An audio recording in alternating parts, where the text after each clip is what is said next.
When success starts breaking your business, the dark side of rapid growth. Growth feels like victory until it starts breaking everything. Revenue climbs. Customers flood in. The team expands. From the outside, it looks like success. But inside, something begins to crack. Deadlines slip. Communication fragments. Stress multiplies. And suddenly, the very thing you prayed for becomes the thing that threatens to destroy you. This is the story of when growth became the problem. Oliver founded a software company that built workflow tools for small creative agencies. In the early days, it was simple. 5 employees, a handful of loyal clients. Everyone knew everything. Communication happened across one table. Bugs were fixed instantly. Customers felt heard. Then a popular industry blog featured their platform.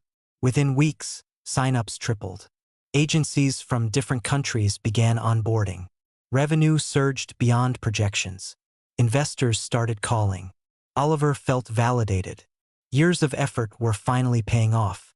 So he did what most founders do when growth accelerates. He leaned into it. More marketing, more features, more hires, a new office space, a new sales team. Expansion felt urgent.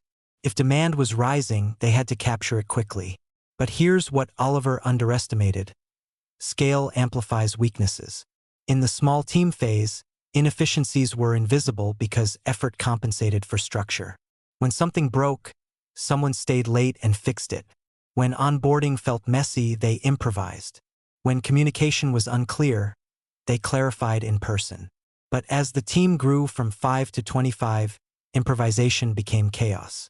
New hires weren't sure who they reported to. Product updates shipped without proper testing because deadlines were aggressive. Customer support tickets piled up faster than they could respond. Sales promised features that the development team hadn't approved. Marketing attracted clients the product wasn't optimized for. From the outside, revenue kept climbing. Internally, frustration rose. Oliver spent his days firefighting. 1 hour with support, another with engineering, a tense meeting with sales, a late-night review of financial projections.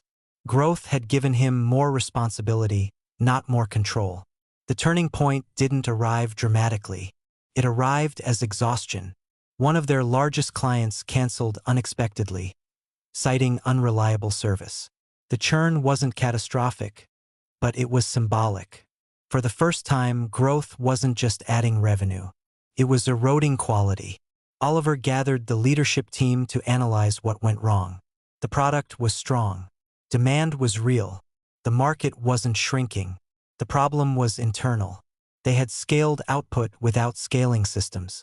There were no documented processes for onboarding. No clear decision-making hierarchy. No standardized performance metrics. Hiring had been reactive rather than strategic. Communication relied on informal conversations instead of structured workflows. Growth had outpaced infrastructure. This is where many companies collapse. They chase revenue aggressively, believing scale itself creates stability. But scale without systems creates fragility. Oliver faced a difficult decision. Continue pushing forward and hope the chaos stabilized on its own. Or slow down growth intentionally to build structure. Slowing down felt counterintuitive. Investors expected expansion. The market opportunity felt time-sensitive. But chaos was already costing them clients and morale.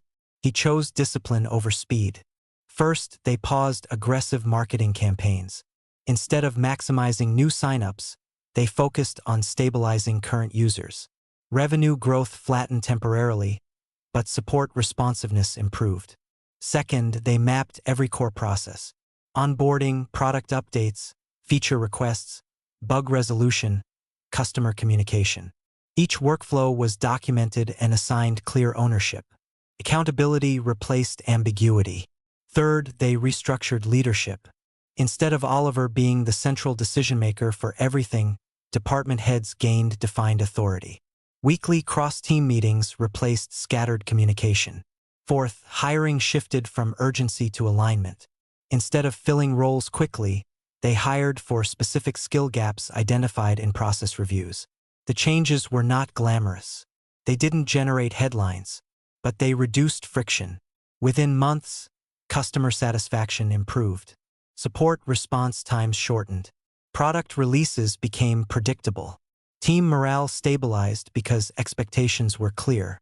Interestingly, once systems strengthened, growth resumed naturally but differently. Instead of explosive spikes followed by stress, expansion became steady. Revenue increased alongside operational capacity. The company felt in control again. Oliver later reflected on the experience and realized something crucial. Growth had exposed flaws that always existed. They were just small enough to manage early on. In the beginning, chaos can look like energy. But without structure, energy becomes noise. Here's the deeper lesson. Scaling magnifies everything. Good systems become powerful. Weak systems become dangerous. Strong culture becomes resilient. Weak culture becomes toxic. Many founders romanticize rapid growth. But growth is neutral. It simply increases volume. If your communication is unclear at 10 customers, it becomes overwhelming at 1,000. If your hiring is reactive at 5 employees, it becomes dysfunctional at 50. The goal is not to avoid growth.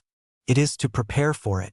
That preparation requires systems before scale, not after crisis. Oliver's company survived because he recognized that chaos was not a temporary inconvenience. It was structural misalignment. There's a broader application beyond business. In personal life, sudden success without routines creates instability. In careers, rapid promotions without skill development creates stress. In finance, income growth without budgeting leads to overspending. Expansion without structure creates vulnerability. The most sustainable companies don't just grow fast. They grow intentionally. They ask, can our systems handle this next level? Before pursuing it. Oliver eventually rebuilt momentum, but he did so with a new rule. Every stage of growth must be supported by systems built one step ahead of demand. If you are scaling something right now, your business, your team, even your personal ambitions, pause and evaluate. Are your systems evolving alongside your growth? Or are you compensating with effort and hoping structure catches up? Because when growth becomes the problem, the solution isn't more growth. It's better foundations. And foundations are built quietly, long before they are tested. If this story resonated with you, remember that sustainable success isn't about how fast you expand. It's about how well you stabilize each level before climbing higher. If you found value in this episode of Wealth Narrative, make sure to like the video and subscribe to the channel.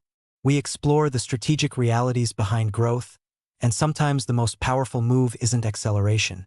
It's strengthening what holds everything together.